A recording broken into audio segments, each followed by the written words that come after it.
Hello guys and welcome to Bulking Mad Tech, an extremely low effort and extremely low budget tech channel dedicated to bringing you only the best in bad tech content. Today's going to be a bit of a special video because it's going to be a bit more freeform. It's not going to be scripted like my usual stuff, and I have a special guest. Why don't you introduce yourself? My name is Edwin. I'm also a fellow tech tuber / Yu-Gi tuber. That means I make content about Yu-Gi-Oh as well as computers. Nerd.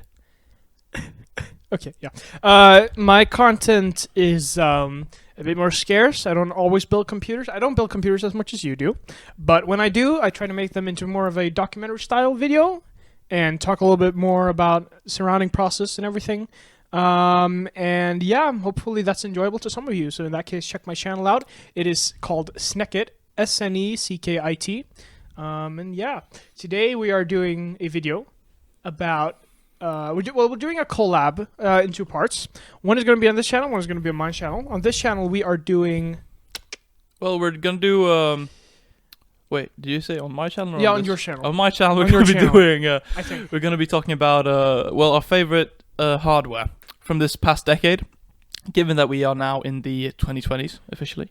Yeah. So we're going to talk about like our favorite graphics cards, our favorite processors. We're also going to be talking about stuff that we maybe didn't like. Yeah, and there's some trends as well that we didn't like and did not like. So yeah. Well, let's get on with it. Yeah. So first thing, processor, I guess. Processor, absolutely. I guess I'll start. Yeah. My favorite processor is the Pentium G3258 from Intel, and the reason I love this processor, it came out in 2014. And it was, well, there's absolutely no frills with this processor. It's very basic. It's extremely basic. It's a dual core without hyperthreading, so it's just 2 cores, and this was before Intel had boost. Yeah. Technology. Because that happened mid-generation. Yeah. During when they went from the 4670K, for example, they went to the 4690K and introduced boost technology. Yeah. So this was it was 3.2 gigahertz, and that's where it stayed. Yeah. Except it was fully unlocked for overclocking. Yeah, and that's... basically because it was the anniversary edition, yeah. right? Yeah. For 25 years of Pentium branding. Yeah. So they just released it, and it was overclockable not only on the C97 chipset, but also on like B and H series chipsets. Yeah, that's pretty cool because that means you can make like a budget build with it and just overclock it like crazy. You could pair it with you could, like even on the stock cooler they got with it, you could overclock it to like up to 4 gigahertz very easily on a B or H series chipset motherboard. Yeah. And you paired it with a mid-range graphics card. Yep. And you had yourself a great time just gaming away. Yeah, I remember when I was building my first PC, this was one of the options available. But I ended up splurging some more money and getting an i5 4690K. Yeah. But this was definitely an option because if you overclock this thing, even with the stock cooler, it could perform like a i3. Yeah. Without hyperthreading. Yeah. And it's... Or even better, because like oftentimes you get this higher than an i3 would just be base clocked. And that's the thing. It was so amazing because it was unlocked. Yeah. And this processor really reminds me more of an AMD mindset. Yeah. Where it's like we put so much. Let's put a bunch of fuck the efficiency, fuck temperatures. Let's just put as much power we can as possible, and then just having it be unlocked, it just feels like an AMD chip rather than an Intel chip. Yeah. But of course, it is an Intel chip, and I think that's what's so cool about it. Yeah. Because we rarely see stuff like this. Yeah, I just think like there is a more modern counterpart, right? Well, the G4. Yeah, there was the G4560, which came one. a bit later for the 1151 socket. Yeah. And not the current version of the 1151 socket, the other one, because Intel did a thing. Yeah, like they always do. And it was a Kaby Lake processor, I think. Yeah. And it was pretty decent. It wasn't overclockable. It was still pretty decent for the money. But this was like in 2017 when like everything was going out of whack with the pricing. Oh, wow. Really? Yeah. Okay. Well, I mean, yeah, because I didn't build for a while around that time, I think. So I sort of missed out on that. Yeah. But yeah. There was like a whole thing with the RAM prices and stuff just spiking up. Oh, yeah, I remember that. Was that during the... And then GPUs were right after that, right? Yeah, the GPUs kind of... Yeah, it was kind of a perfect storm of just everything going to fucking hell. Yeah. Yeah, it was sort of shit if you were getting into gaming. Luckily, we had built our PCs before that. Yep. So we missed out on that. Yeah. Fortunately. Yeah. But yeah, I mean, that's an excellent choice for a good processor. Yeah, absolutely. Like, especially for the time, because like at the time there was a lot of games, even AAA games, had a hard time leveraging even 4 processing threads. Yeah, I mean, so the dual core was really not hampering you in any significant way at the time. And if you want to, you could delid the thing and add some Hellman's mayonnaise in between the seed spreader and the core. No, that's what we call a tech tip. Now that, ladies and gentlemen, is what we call a tech Yeah, tip. that's some serious high-level stuff right there. Now, seriously though, this is just a really cool chip, Yeah. and the fact that it's made by Intel is the really weird part. Yeah. But it put the Pentium I name think into the limelight Yeah, again. I think unfortunately this was sort of marking Intel's goodbye to The Pentium to line. just like the Pentium line, just budget-minded people in Oh, yeah. general. You're like, oh, you want budget? Eh? Buy AMD. Like that's kind of. Yeah. I think that was kind of like, fuck you, we don't care. Yeah, and I guess that's really like the thing, because the thing that happened afterward with my pick is the fact that AMD came back super strong, and I picked for my processor, it's the Ryzen 1600 or Ryzen 5 1600, but it's more or less, it's not specifically that processor. I just picked it because that is really the start of Ryzen, and really it was the best value at the time. Absolutely. But seriously, I think that just the Ryzen line in general is my pick, because it just put them back in a position where they were actually competitive, because they had been for so long just the underdog who couldn't really perform at all. But the fact that they were unlocked processors, high core count, maybe a bit slower than the competitor in single thread performance, Yeah, definitely. but only But slightly. it was measurable.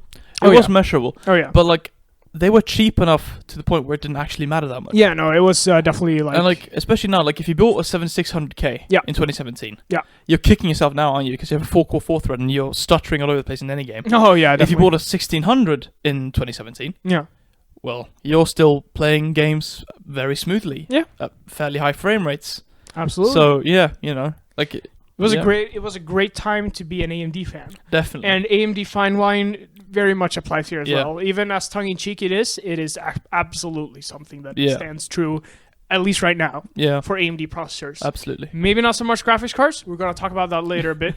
But yeah, absolutely. And I think that the AMD Ryzen line really was the pick-me-up they needed and the sort of boost they needed into the market after the absolutely terrible series. Christ. The bulldozer architecture, Yeah. excavator, pile driver. Yeah, we're talking All about that the FX that series. entire fucking Yeah. Christ. And my pick for the worst processor of the decade is the 9590. The FX 9590. It's a 5 gigahertz base clock, basically an 8350, but even Yeah. clocked even higher. And the thing is, it drew so much power that it killed motherboards. You would see people on Reddit saying, OMG, I just killed my third motherboard with my processor. What should I buy? And it's like, probably a new processor, dude. Yeah. It's- Probably go for a nice 747 yeah, 90K. yeah, exactly. Because the idea of the 9590 was Yeah. that you could get a lot of performance, single or like really high clocks for a cheap price. Yeah. But the thing is, you would just have to buy a super expensive motherboard anyway. Yeah. So at that point, you could just buy a good processor instead. Yeah, exactly. Like- because when we got to the point, it's like, so a 9590 was not that much cheaper than a nice 747 90K at launch, and you needed a really nice AM3 Plus motherboard Yeah. to even use it Yeah. functionally Yeah. without killing your motherboard, and a really nice 990 FX motherboard was not that much cheaper than a nice C97 motherboard either. Exactly. So, So you might as well just get the good one. Yes, exactly. And the one that actually held up. Yeah, Because exactly. the 9590, it wasn't even that good. No, Like bulldozer, it was bulldozer architecture, I right? think so. Yeah, like overall, I mean, yeah, okay, let's be honest. All the FX lines, they were Horrible. just not that good. Especially the whole debacle about where, like the FX 6300, Yeah. the thing about it not really even being a 6-core processor. No, it's like that applies to the entire lineup. Like Yeah. like AMD lost that lawsuit. Like Yeah. they apparently it's decided by a court of law that they were not true 6 and 8 core processors. Yes, and I think that's where AMD kind of screwed themselves for the beginning of the decade. Yeah. And they would end up having to take so much ground in the graphics Yeah. card department, which they didn't. They weren't able to after like what 2013 or after 2014. They just sort of lost that race. Yeah, because like 2014 we got the 300 series, didn't Yeah. we? And it was just kind of that was what we had Yeah, for a long time. Then the 480 and the 580 came out. yeah, And they were technically new chips, oh yeah, but like they weren't that much better. yeah. No, absolutely. All right, and your pick for the worst processor? Honestly, I was gonna say the FX lineup too. Okay, yeah. So we can just keep on fucking. We just can keep keep shitting on the FX Yeah. lineup because Yeah. the FX lineup was shit. Yeah. I mean that's probably the only Yeah. correct answer. Yeah. Also, if you hear a fan noise now in the background, Yeah. it's because these lights that we use are powered by fans or Yeah. cooled by fans. Yeah. But maybe you actually don't, because these microphones are. That's why we're sitting so close to them. Yeah. They only pick out sounds that are very nearby. Yeah. They're meant for singing actually. But. Yeah. So graphics cards. Yeah. Graphics cards. Well- What a thing. We'll start off with you this time. What Yeah. was your favorite graphics card of the 2010s? So I spent some time thinking about this. My first candidate was the R9 390, which was actually one of the few good graphics card made by AMD during mid 2000s. Yeah, I had one. I loved it. Mid 2010s. Yeah. Yeah, I also had one. It was great compared to the GTX 970. Excellent card. However, there's one card that really just marks a new trend or sort of a continuation of an old trend, which was the GTX 750 Ti. Oh yeah. It is in my opinion, it should be a legendary card, simply because it could turn any half-assed OEM PC into a gaming rig. Yep. And it still does. People are still using the 750 Ti. You know, in China, the 750 Ti is the most popular graphics card. Oh yeah. Yeah. It's still one of the most popular cards on the Steam hardware server. Oh yeah, absolutely. And that's the reason, because all Yeah. the Chinese people use it. Yeah, it's all the way up there. Yeah. Like it's. And I think that's the reason. It delivered pretty good performance for the price. Yeah. And I think the thing was that, of course, you could drop it into any system and it would just work. No 6-pin power needed. And I think that's the charm of it. And really what the GTX 1050 Ti and stuff lost. Yeah. I mean, there were some 1050 Ti's where we didn't need an external power thing. It was just too expensive though. Yeah, and the 750 Ti, I think the excellent part is sort of, it reminds me of how in the 90s you would buy a 3D accelerator card for your PC that was already probably pre-built. It was an add-in card that was thought of to add in later, like the Voodoo. The Voodoo card only did 3D, and you were supposed to essentially you would literally plug a VGA cable from your old card, a pass-through cable, into your Voodoo accelerator. So whenever it wasn't rendering 3D graphics, it was just passing through what your original 2D card was doing. So it was truly, in an add-in sense, or like a sense, a card that you were supposed to add into an already existing PC. And I really fancy that idea. I think it's amazing because it makes so much sense, because it lets us turn old OEMs into pseudo gaming rigs, and that's something I absolutely love. I have a topic about that. I'm gonna make a video about it. I haven't made it yet, but I've started. I have a part 1, you could say. Yeah. On my Dell XPS PC. Oh yeah. Yeah. So I'm gonna make a part 2 of that, and you will see what yeah. a 780 can do in a old rig. Yeah. But yeah, the 750 Ti, I think it's absolutely great because it came in Definitely. different form factors. You could have the small form factor for like old Optiplexes, like the small ones. You could have short cards, single slot cards. They were really versatile, and they started sort of that trend up again, where it was. Once again, you get an add-in card for an existing PC, and you weren't really limited by the power supply, but not usually by the form factor or the power supply either, because it only needed 150 watts. So Yeah. pretty good. It was just a great card for the money Yeah. at the time. And like even now, like you get a 750 Ti if you're on a super low budget. Oh yeah. You get a used 750 Ti for what, $20 Yeah. max, and you can play 720p 30 FPS all day long. Yeah, it's a fantastic card. Yeah. And if you like the styling, like I do, of OEM products, Yeah. with just very basic components, it looks pretty cool as well. If you're into that sort of stuff. Yeah. So, what's your pick for the best graphics card or the favorite? I am very torn. Okay. So I have two options in my mind. Either it's the RX 4/570 or the GTX 1070. Okay. Because I've decided now on the spot I'm gonna go with the 1070. Okay. Yeah. And the reason for that is, you can see there I built a new PC. Yes. That's got an 5700 XT in it. Yes. And I'm using it for 1440p gaming, as you can see there. Yeah. Before I built that, I made a video about it, watch it. Yeah. Before I built that, I was using my old computer, which had an i7-4790 and a GTX 1070. Yeah. And I was still using that monitor, that 1440p 155Hz monitor. Oh yeah. Yeah. And I fired up Red Dead Redemption 2. Yep. 1440p. On a mix of high, ultra, like optimized settings, essentially, because the game is kind of wonky. Yeah. With the settings. So optimized settings. And I was getting, at 1440p, anywhere between 40 and 65 FPS. Oh yeah. Yeah. With a 1070, which is a almost 4-year-old card now. Yes. And it wasn't even the highest end card for that generation. No. And I was getting very playable performance. And like I think that's the thing. So I was super impressed. Yeah. And it's like, yeah. It works. Yeah, because like, okay, so these cards came out before the whole graphics card started becoming more expensive in general. Yeah.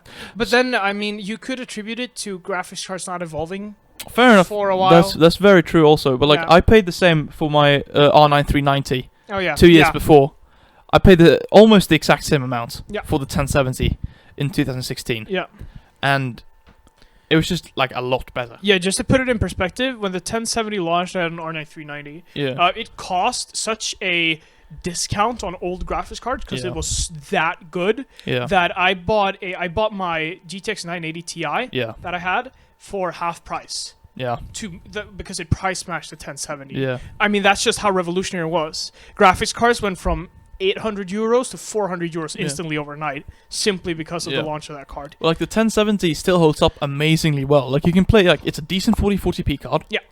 It's an okay 4040p, let's put it that way. Okay, yeah. Older games, you can do 4040p all day, but like in modern games, it's a decent one. It's an okay one. Yeah. But at 1080p, it's ultra high refresh rate all day long, man. That stuff kicks ass. Yeah. I mean, seriously. That's one of the reasons why I've stayed on 1080p is because I'm an FPS gamer or an FPS player mostly. So for me, it's really important with high frame rates. Yeah. So I always sort of sacrifice resolution. Yeah. So that's why for example, now I have an RX Vega 560. Yeah. Or 56. Sorry.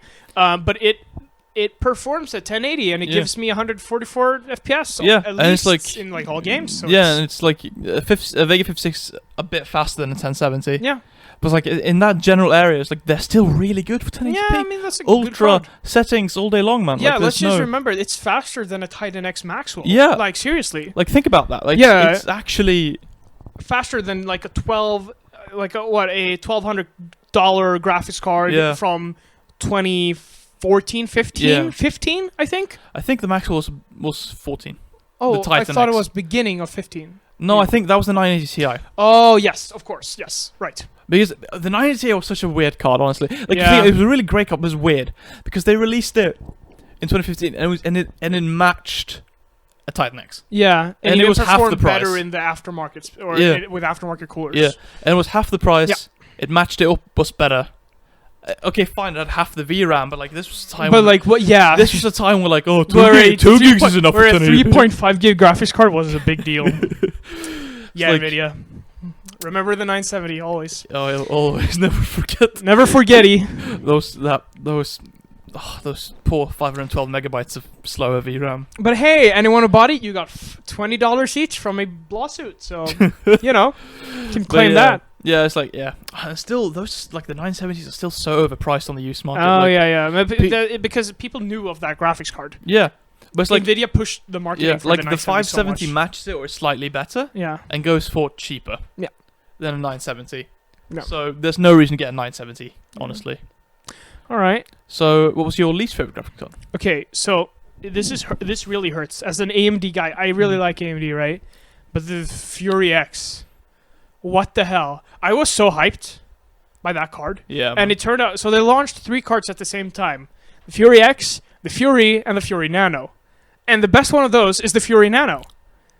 Because it was the best price performance. Yeah. And it actually fits... If you can find a Fury Nano for like $200 still used, it's still a good card. Yeah, and the thing is, it actually had a use. Yeah, exactly. Because you could put it in a small system. Because remember, this was at the time where the whole high-performance MITX cards really wasn't a thing. Yeah. There was a 980 Ti, I think, and that was like it. There was one released by like Zotac. Oh yeah, I remember this. And it was the cooler was not enough to handle it as well. No, it overheated us a lot. Yeah, and I think that was the thing. But then in the next year, in Pascal, there were a lot of MITX cards. We're kind of going off topic again, but like Pascal, we're going. No, like it's my fault. Like Pascal really was like just a really large step forward, like in terms of efficiency from Maxwell. Yeah, absolutely. Performance was a lot better, but like what the most like significant improvement with Pascal was efficiency and heat. Oh yeah, definitely. And I think that was one of the reasons why the Furies just couldn't compete. Yeah, and I think like if you look at the Fury X, the big problem was that first of all, it cost more than the 980 Ti. All right. So you would expect it to perform better, right? No. It performs worse.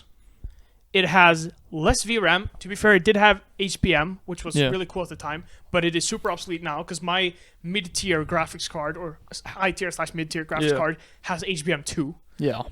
And it needed a water cooler. So it came shipped with a water Yeah. cooler. So if you had a small rig, Yeah. what were you to do? You Yep. couldn't do anything. You can use it. No, Like, it's like you needed an open 120mm fan slot. yeah. It's And like- Yeah, and like it needed to be like obviously okay. This isn't much of an issue with the 120mm No. radiators, but like you needed to be able to support a radiator. It's like oh yeah. in some cases you just can't. You can have it's a fan slot, but there's Yeah. not What much if space for a radiator. if you have an MICX system Yeah. like the one you have down there, Yeah. the Cooler Master one that you built a while ago? No, that's in the fractal design, but yeah. Oh no. yeah. But you Yeah. can put one in the front, right? Yeah. 120mm one. Yeah. But like you couldn't put another one. No. So what if you already have water cooled the CPU? Yeah. You couldn't upgrade to a Fury, No. and or a Fury X. And if you're the type of person who will upgrade to a Fury X, you probably have a PC that's water cooled from the beginning anyway. Yeah. Because you have an enthusiast grade PC. Yeah. So the Fury X didn't Yeah. make any sense. Yeah. It was cool, but it just Yeah, just didn't work. It was cool, but couldn't it's like, compete. why would you get one? Yes. There was no point. And And like the Fury, the non-X, was Yeah. slightly better, but like not much yeah, because that one was still too expensive. yeah, and it was super big. And Yeah. not power efficient at all. Yeah, exactly. And it So- didn't even perform as well as the Fury Yeah. X. So it was better in terms of price performance, but not good. Yeah. I mean, it's sort of like I wasn't really into tech now that the Radeon 7 was announced, but what I've read afterwards, it was like the same situation. Yeah, sort that's actually my pick of. for the worst graphics card of Well, the and decade. a most excellent segue Well- that is then. Well, the Radeon 7, just the Vega line in general, unfortunately. Like, Oh, the Vega yeah. 56, you got it for a very good price. But, Yeah. like, at launch, it was just horribly overpriced. What was it, like 5,000 crowns? So much. It was Yeah, it was stupid. super It was expensive. so stupid. Yeah. And it's like, what was Vega really? What was the entire Vega architecture? Because, like, especially the Radeon 7, which Oh, yeah. is the main thing I want to focus on, the main focal point of my anger. Yeah. Like, the Radeon 7 were failed Instinct cards. Oh. The Radeon 7 was just taking these supposed workstation cards, the Radeon Instinct cards. Yeah. Because Vega is a workstation beastly architecture. Just for Yeah. gaming, it's not so great. For Yeah. compute, amazing. Like it's insane how good Yeah, Vega yeah, is yeah. for that. So they would take these because like for workstation cards, like the Instinct. Not workstation. It's either it's enterprise, whatever. The higher end. Yeah. They're like equivalent to Nvidia's Tesla cards. Oh yeah, we're talking like Yeah. high level computing. Yeah. We're talking medical fields. Yeah, like deep learning. Yeah, like- shit like that. Yeah. So basically, they have to go through some extremely strenuous testing. Yeah. Before they can be sold, like much more strenuous than consumer cards. Yes. And like what happened with the Radeon 7 was just like the Radeon 7, all the cards, the Radeon 7 cards that were sold were just Yeah. cards that failed those tests. Yeah. They weren't good enough. They weren't up to snuff to be sold as instinct cards. Yeah. And it was like, what are they gonna do? Well, they can't just throw the silicon away. Yeah. That's just a waste of money. So they're gonna resell it. It's better. Like I'm sure it costs maybe like they obviously earn a lot more on the instinct cards, but like it's Yeah. better to earn a little bit on a failed instinct card than just throw it away. So they just repackaged it and sold it. It's like the cooler wasn't good. No. It was far too expensive. Yeah. It was outperformed by the RTX 2080, which was Yeah. the same price. Yeah. Which honestly, like it's insane to me, and I have a 2080. It's insane to me to say it's like, oh no, the 2080 is better value. Like that's Oh, an yeah, insane yeah. sentence for me to say, but like Yeah. the 2080 was better value Yeah, and it's than the Radeon 7. and like when it was released, how long did it take for them to discontinue the thing? Like they released it in January Yeah. or maybe February of 2019. Oh shit, One of our lamps died. That tends to happen. I think the fan is broken or something. probably. Well, we'll continue. You will have on. to watch it us in a slightly darker environment. Sorry for that. All right, so the camera died just as we said that the lamp died. So we just had to restart another recording, but Yep. it's good. Yeah, okay. Radeon 7. When did it Yeah. get discontinued? It was like- launched in It February. was like mid to late 2019. They stopped making it. yeah, so not even a I think lifespan of like a year. I think right after they announced after the 5700 series started going on sale, Oh yeah, yeah. they were like, oh, so the Radeon 7 is cancelled. It's like, well, yeah, obviously because the Navi series is way better. Yeah. That's the thing. Like the 5700 series, that marks another. Just a fun thing about it is that it sort of marks the comeback of the old school wording they have for like graphics cards and processors and whatnot. Yeah. Because it used to be it used to be all these XTs and SEs and things like that. Like if you go back to the Radeon 9800 SE XT, I think that's kind of funny. It's just something I like. Yeah, I agree. Yeah. It's pretty cool. All right. So yeah, the Radeon 7 was your pick for the worst one. Yep. All right. So what do we want to go into? Just trends. Absolutely. Trends that we liked and disliked. Sure. You start. What's a trend you liked? Okay, so so something I haven't really showed off on my channel yet is the fact that I love building retro PCs. So not really super retro, like we're not talking the 70s or 80s, but late 90s, early 2000s is my sort of my bread and butter. One of my favorite PCs I built of all time is a 2005 gaming rig that's basically made to be as powerful as I could get it from the time. It has a 3.4 gigahertz Pentium 4 with hyperthreading, so that means it has one core and two threads, or one extra thread. So it's two logical cores, I guess you could say. It's a fake dual core basically, and then it has 2 gigs of RAM, two 250 gigs hard drives and whatnot, and a GT 6800 GT from NVIDIA with 256 megabytes of VRAM, DDR3, which was insane. But the thing is, that stuff is now coming back in full force. And there's one old graphics cards maker that is the shit. Everyone wants it. It's 3DFX Voodoo cards. 3DFX was a company where we really pioneered 3D graphics in gaming when it came to 3D acceleration. They were excellent for a time. For a couple of years, they were the what you wanted. They were also the first ones who invented SLI. Yeah. For the Voodoo 2 in 1998. So it was, at that point, it was called Scanline interface. Yes. Or interlacing. Interleave, I think. Something. Scanline interleave. Something. And now it's Scalable Link Interface. Yeah. So it's the same name. NVIDIA bought 3DFX, so it's a different name but the same acronym. Yep. But yeah, it was 2 cards. You could have them together. And then in 2000, they just collapsed because they had betted so much on a architecture where essentially you would have one graphics processor, and the idea to make new architectures was just put more of those processors on a new card. Just try to scale it up, and that just doesn't work. Yeah. So the company went under, NVIDIA bought them, and then in 2002 they had like completely disappeared. Yeah. But yeah, and those cards. So when I got into retro PC gaming, or late 90s, you could buy a twin, an SLI, like 2 Voodoo 2s with all the boxes and everything for about $20 if you were lucky. Yeah. Now buying that will cost you like $200. Yeah. Because all the collectors want them. And it's even more insane for some of the cards. So the Voodoo 5 was the last card they made, which was a dual GPU solution on one card, one of the first ones. And the cool thing about that was it was their last card, right? So everyone wants it. It's the one with highest performance. So that used to go for, when I got into it, it goes for like $100, €100. Now it goes for like at least 200 or 300 for one of them.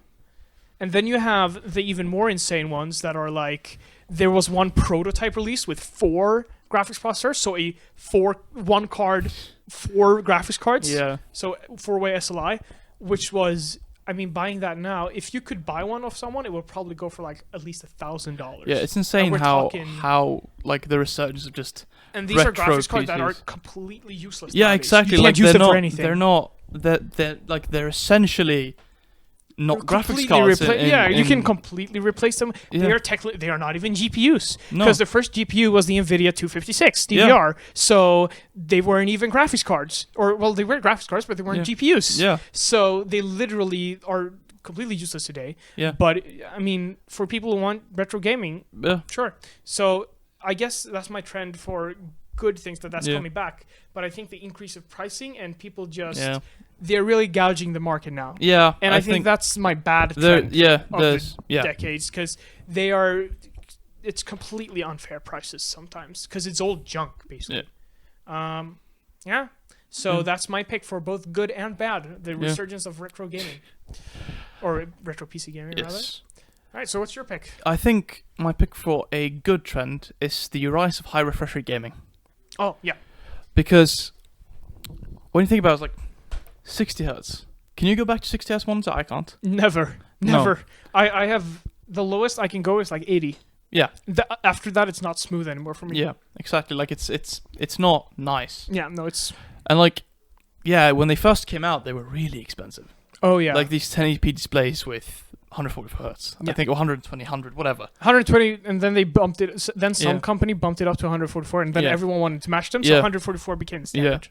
And it was just like super expensive. But now it's to the point where like 1080p 144 hertz monitors they're cheap. Yeah, it's like $2K. Yeah. Or like $200 Yeah. less even. Like you can get them for cheap. Like you can get them Yeah. for way cheaper. Like Yeah. if you just wait for a sale or something. Yeah. Like to the point where like if someone needs help building a gaming setup, like they need a PC, they need a monitor. Like I'll never recommend a 60 hertz monitor again. No. Because it's like it's like And not to mention, 1080p 144 hertz is going to be achievable for most gaming PCs. yeah, like nowadays, like even like for like okay, in the games where it actually matters. Yes, in competitive games. Yeah, like in first-person shooters, esport games, like Yep. whether the first person or not, you know. You're going to get that performance with most gaming PCs. With yeah, most modern game PCs will get that performance. you need what you need. Any like semi-modern processor. Like let's take like League of Legends. Yeah. You can run that thing on a potato, Yeah. and if you run it on a modern gaming rig, Yeah. even something with like a 1650, Yeah. it will run it at easily 144 hertz Exactly. refresh rates. Yeah. Like it's not a problem, and it's such a Yeah, difference. like obviously it matters a bit what processor you have. Yeah. But like RX 570 and below even like some stuff. Yeah. That's all you need. Yeah. For 1080p, like 1080p is so easy to drive nowadays. Like Oh, it's yeah. not even. It's like- not even like. Yeah, 1080p 60 hertz is out. Absolutely, Yeah. and I think that's one of the future videos I will make is overclocking an old 720p monitor Yeah. to make a pseudo esports display for those of you who need it, that extra performance, but Yeah. maybe don't have the It's budget. like that's actually something that I'm glad you brought that up. Yeah. Because like that's the thing, like even 60 hertz panels can probably be overclocked. Yeah. To a little bit more. Like yes, some Unless it's like old. If you're Yeah. if you're talking like a flat a widescreen from Yeah. 2008, Yeah. it probably was already pushing its limits back Yeah. then. But a new one, Yeah. Like I had a monitor, I don't have it anymore because I sold it. Yeah. But I had a 1080p 60 hertz monitor, an IPS panel Yeah. from Acer or someone. Yeah. And I got a 75 hertz stable up from 60. It was a lot smoother. Like even that's a marked improvement. yeah. And one of my So like yeah, if you have a monitor and Try, the 60 hertz, yeah. give it a try. Like the worst thing that's going to happen if you try and overclock it, it's just going to go black and then it's going to reset itself and then it's going to come back on. yeah, and Like like it's not going to damage your shit. yeah, and it's super easy to do. Yeah. And it's like I highly recommend it. I can even I literally got a free monitor once, which is like terrible 720p screen. I've talked about it a bit, but Yeah, it's literally like bottom of the barrel stuff. And only if you just lower the resolution a bit, Yeah. you can go pretty high with it. And that's really a reminder of the CRT days, where as long as you lowered Yeah. the resolution, you could potentially go infinite hertz, Yeah. like, which is pretty cool. And one of Yeah. the reasons why CRT monitors has been so popular for competitive gaming in some spaces, included with the literally zero latency. Yeah. So yeah, absolutely high refresh rate monitors. Yeah. Yeah, super important. Yeah. So bad trend. Bad trend. Cases with horrible airflow. Yeah. And I can speak from experience. Okay, so that case is the Lee and Lee T150 actually has fairly decent airflow. Yeah. Because it's actually a lot more open than it seems. I'm not going to Yeah. talk about that too much, but I have another computer, which is the one that has the RTX 28 I mentioned earlier. Oh, okay. Yeah. And it's in a Corsair Crystal 2 ATX. Yeah. Beautiful case. Horrible airflow. Yeah. Because you're talking like a tempered glass panel that's like 10 millimeters from the fans. Yeah. Like there's no room for air. Yeah. You can't breathe. It can't breathe. Like it gets really hot and like it's functional and like okay. Heat is not gonna kill your hardware. No. Unless it's like extreme. But then we're talking like faulty hardware. Yeah. But like something running at 85 or even 90 degrees is not gonna kill your hardware. Like it's just gonna downclock itself. Oh, yeah. It's gonna run slower. Yeah. But it's not gonna kill it. It's just dangerous. And like mine is not thermal throttling. But like yeah, it's not comfortable, it's loud. Yeah. It's not good. So that was our Yeah. picks for the best and worst graphics cards, CPUs, and trends of the 2010s. Yep. And I think, well, that really rounds off this episode, right? Yeah. So yeah, I hope you enjoyed part 1 and you'll find part 2 on Edwin's channel. Where we will be taking a look at peripherals. Absolutely. Yes. Have a good one. Peace out.